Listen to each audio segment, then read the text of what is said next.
Trae Young. He is 6'1", 180 pounds, can pass, shoot, dribble, drive, is an elite offensive threat, already averaging 29 at 9 on 44% from the field and 37% from 3. Now the question pertains, can Trae be the best player from the 2018 NBA draft, featuring Luka, DeAndre Ayton and Jaren Jackson Jr. amongst others? Ladies and gentlemen, this is MCG. If you happen to like this type of content, do yourselves a favor and subscribe and hit the thumbs up. Also, while you're at it, comment down below who you think is the best player from the 2018 NBA draft. Coming into the league, Trae was already drawing comparisons to Steph Curry, mainly because of his shooting ability and the way he generated his shots.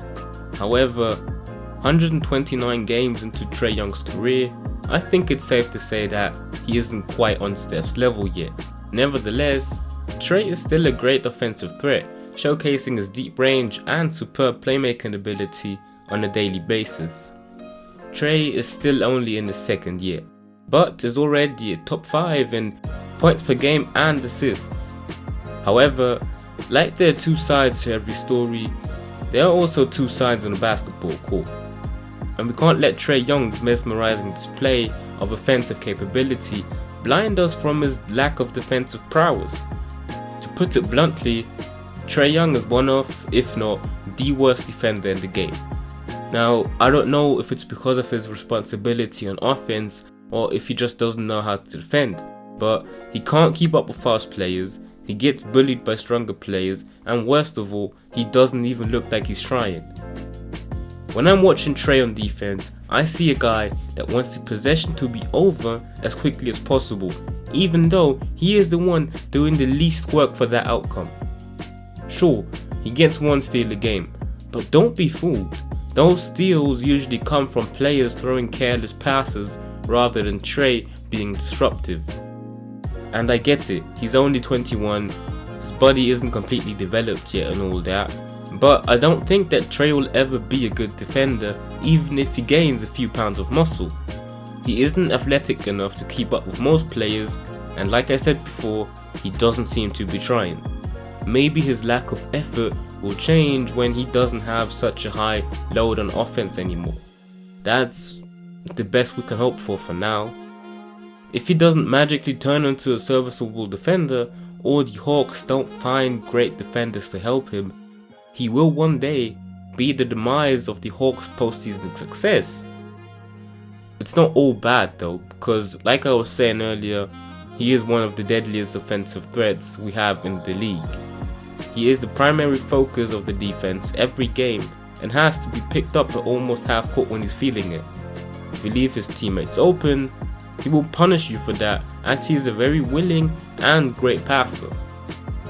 However, he is also leading the league in turnovers per game, so he has to be more careful with the ball.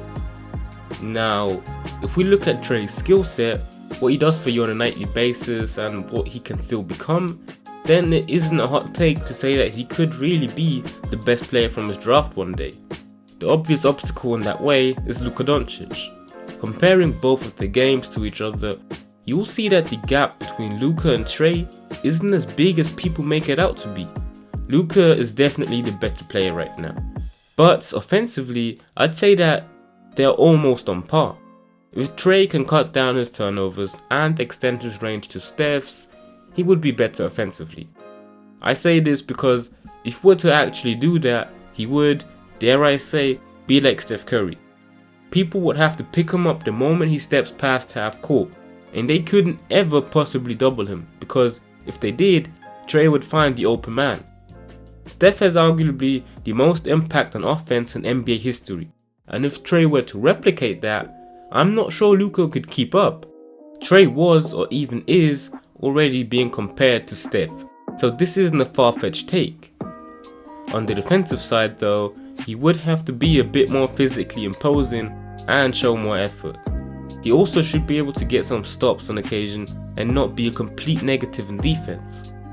And even if he just gets a tidbit better, his impact on offense would be so enormous that would make up for his lack of defense. We see this all the time with great offensive players that are weak defenders. Kyrie, Dame, Steph and Harden to some extent, Luka even. If these players are listed as top 10, Harden and Steph even as top 3 in their MVP seasons, then why can't Trae be number 1 in his best season?